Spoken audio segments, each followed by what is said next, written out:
Recursive functions इस lecture का topic है और ये जो फंक्शन है this is the special type of function. इस तरह की टाइप का ये फंक्शन होता है विच कैन कॉल इटसेल्फ, जो अपने आप को खुद ही कॉल करता है। जो प्रीवियस लेक्चर गुजरे हैं उस किसी एक लेक्चर्स के अंदर हमने पावर मालूम करना भी एक प्रोग्राम बनाया था, जो हमारा प्रोग्राम पावर मालूम करके देता था। पहले वो नंबर एज आर्गूमेंट लेता है, फिर उसके बाद वो पावर लेता है और फिर वो कैलकुलेट करके आपको रिजल्ट दे देता है। इस तरह एक फैक्टोरियल मालूम करना भी होता है। और वो क्या फैक्टोरियल होता है, देखें 1 का फैक्टोरियल 1 है, 2 का 2 है और 3 का 3 मल्टीप्लाई 2 मल्टीप्लाई 1 6 है। और यानी कि देखें जिस तरह ये फैक्टोरियल मालूम करते हैं और वो मल्टीप्लाई होता है 3 के फैक्टोरियल से। 5 का अगर मालूम करना है तो वो अगर आप 4 के साथ उसका मल्टीप्लिकेशन करेंगे तो उसका फैक्टोरियल आ जाएगा। इस तरह चलता ही रहता है। ये किसी भी नंबर का फैक्टोरियल मालूम कर सकते हैं। देखना 5 मल्टीप्लाई 4 4 3 एंड 3 2 1 इस तरह फैक्टोरियल मालूम कर किया जाता है। ये आप कंप्यूटर से भी फैक्टोरियल मालूम करवा सकते हैं। अब इस कोड को देखें कि फैक्टोरियल मालूम करने के लिए मैंने एक फ़ंक्शन लिखा है। ये देखें कि सबसे पहले तो मैंने एक वेरिएबल बनाया और उसको वैल्यू 3 दे दी और उसके बाद COUT की मदद से ये जो है स्ट्रिंग लिखी है और उसके आगे फंक्शंस को कॉल कर लिया और ये फंक्शन इधर बनाया। इसकी जो रिटर्न टाइप है वो लॉन्ग है, क्योंकि लॉन्ग बड़ा इंटीजर से काफ़ी बड़ा डेटा टाइप है। फैक्टोरियल जो है वो जब कैलकुलेट हम करते हैं तो उसकी जो रिज़ल्ट मिलता है ना वो काफ़ी बड़े डिजिट में आ जाता है। इस वजह से लॉन्ग रखी है इसकी रिटर्न टाइप। और आगे जिस वेरिएबल के अंदर वो कैलकुलेशंस होनी है उसका नाम ही फैक्टोरियल रख लिया और उसके अंदर 1 वैल्यू डाल दी।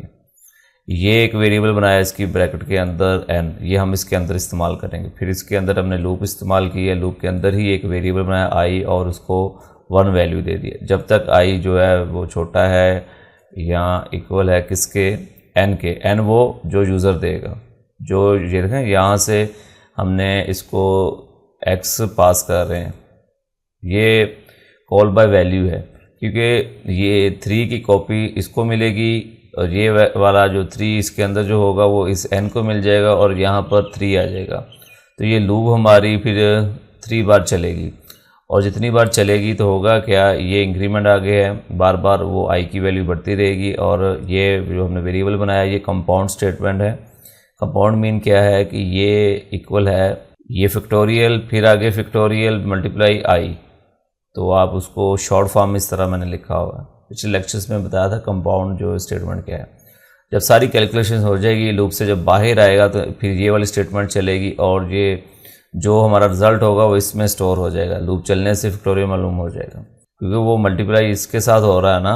चलें अगर आपको ये थोड़ा सा कंफ्यूज कर रहा है तो इसको हम कंपाउंड रहने देते हैं, इसको ऐसे लिख देते हैं। अब शायद आपको ईजी लगता होगा कि ये हर बार वो पहले 1 है ना इसमें वैल्यू, हर बार इसके साथ जब लूप चलेगी तो इसमें रिज़ल्ट जो है ना वो मल्टीप्लिकेशन होकर इसमें स्टोर होता जाएगा। ऐसे चलने के बाद जैसे ही लूप की कंडीशन जो है वो ये कंडीशन है फॉल्स होगी, कंट्रोल बाहर आ जाएगा और फिर इसके अंदर रिज़ल्ट है ये रिटर्न हो जाएगा।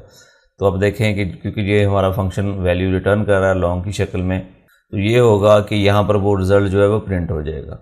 तो फ़िलहाल फैक्टोरियल हम 3 का मालूम करते हैं, यूज़र से इनपुट नहीं लेते, डायरेक्ट दे दी इसको वैल्यू हमने x को। तो ये इसकी प्रोटोटाइप भी मैंने यहाँ पर लिखी हुई है, ये भी देख लें। सारा प्रोग्राम सिंपल ही है। अब मैं इसे एग्जीक्यूट करके दिखाता हूँ आपको। ये देखें 6 मालूम कर लिया। अगर आप इसको कोई और वैल्यू दे देंगे, अगर मैं इसको 6 ही दे देता हूँ वैल्यू, तो 6 का फैक्टोरियल हमें प्रोग्राम मालूम करके दे देगा। ये देखें ये इसने 6 का फैक्टोरियल जो है मालूम करके दे दिया। ये जो हमने फैक्टोरियल मालूम किया है इसके अंदर हम सिंपल एक फंक्शन बनाया और उसके अंदर लूप चलाकर फैक्टोरियल मालूम कर लिया। यही काम हम रिकर्सिव फंक्शंस में भी कर सकते हैं। वो कैसे, ये मैं आपको दिखाता हूँ। रिकर्सिव फंक्शंस की जो डेफिनेशन थी उसके अंदर हमने ये पढ़ा था कि फंक्शन अपने आप को कॉल करता है। अब देखें कि सिंपल यहाँ पर हमने कॉल किया फंक्शंस को एक बार, प्रोटोटाइप हमने इधर लिखी हुई है, इसमें लॉन्ग लिया हुआ है। लॉन्ग इंटीजर ले लें वो आपकी मर्ज़ी है जो इसको अपने पास करना। फ़िलहाल इसमें लॉन्ग लिया हुआ है। तो अब देखें वही जो आपने इधर लेना है वो इसका जिसको पास करना है अपने वेरिएबल, वो भी उसकी डाटा टाइप भी लॉन्ग होनी चाहिए। तो उसके अंदर सिंपल हमने क्या किया है कि अगर जो n जो पास हो रहा है, अगर n की वैल्यू लेस देन है 1 से या इक्वल है 1 से, तो जस्ट सिंपल 1 रिटर्न कर दो। अदरवाइज रिटर्न क्या करो, n की जो वैल्यू होगी उसको मल्टीप्लाई करोगे, फिर आगे ये देखें हमने दोबारा कॉल कर लिया इसी फंक्शन को, उसको खुद ब खुद दोबारा कॉल कर लिया। जब ये फंक्शन चलेगा जी, हम अपने अंदर जब चलेगा तो इसके अंदर भी सेम यही कोड लिखा है, तो वो फिर एक और फंक्शन बनेगा, वो फिर अपने आप को कॉल कर लेगा, फिर अगला फंक्शन बनेगा, वो फिर आपको कॉल करता करता करता जब तक n की वैल्यू लेस देन नहीं होती 1 से, ये इसके अंदर एक फंक्शन को कॉल करने वाली लूप चलना शुरू हो जाती है। तो फिर जो लास्ट वाला होगा उसका रिजल्ट अगले वाले को रिटर्न होगा, उसका अगले वाले को रिटर्न होगा, करते करते करते आपका जो फैक्टोरियल है वो मालूम हो जाएगा। ये बड़ा सोचने वाली बात है, बड़ा लॉजिक है इसके अंदर, और इससे ये हो जाता है कि आपका जो कोड है वो लिखा हो जाता, अच्छा लगता है, लेकिन इसकी एक कॉस्ट हम पे करते हैं। उससे ये होता है कि जब फंक्शंस को आप कॉल करते हैं तो फंक्शन मेमोरी के अंदर जगह लेता है, स्टैक ओवरहेड इसे कहते हैं, क्योंकि फंक्शन का कुछ हिस्सा जो है वो स्टैक में जाता है। तो जो स्टैक एक मेमोरी का नाम है जहाँ पर फंक्शंस को ट्रीट किया जाता है रैम के अंदर। अब देखें कि एक काम करने के लिए आपको बार बार फंक्शंस कॉल करना पड़ रहा है, और जब बार बार फंक्शंस कॉल होगा तो आपके कंप्यूटर का जो प्रोसेसर है वो काफ़ी बिजी रहेगा कि वो बार बार फंक्शंस जो है वो कॉल कर रहे हैं।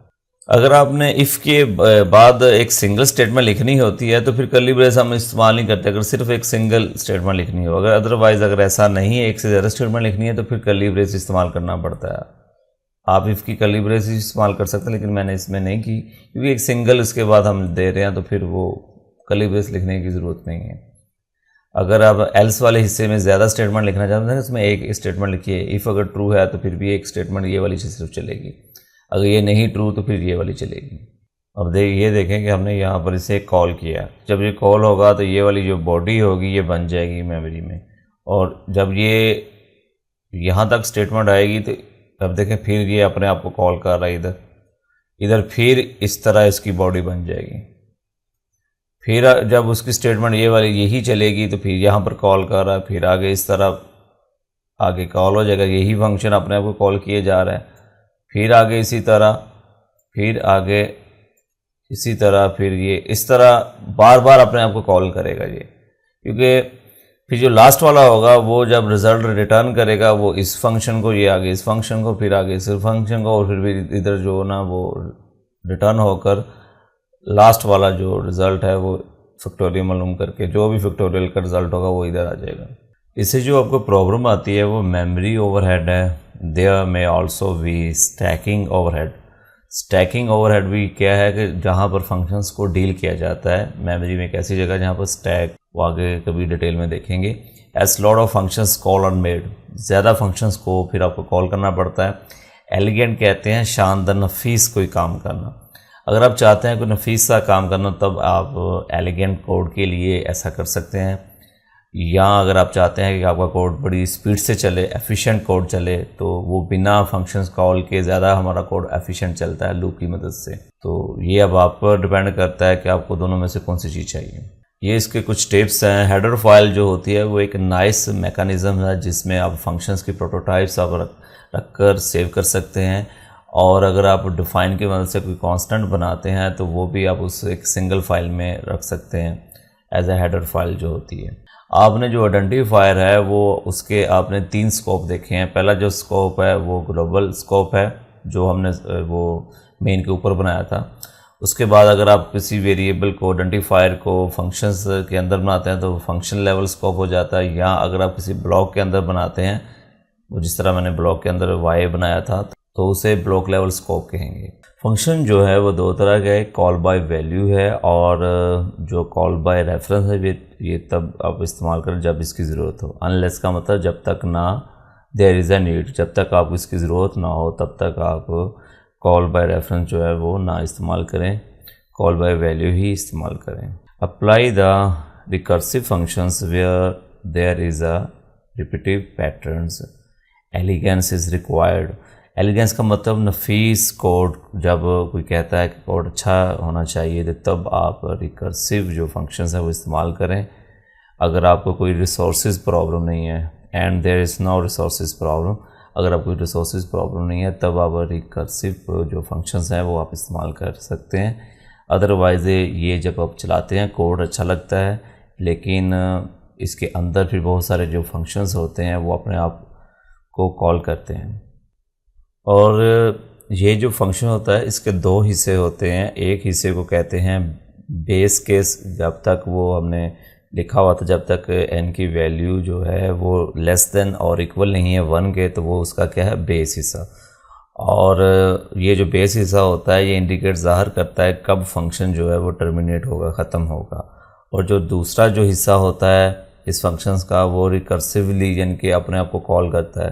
रिकर्सिव का मतलब होता है कि एक प्रोसेस को बार बार रिपीट करना।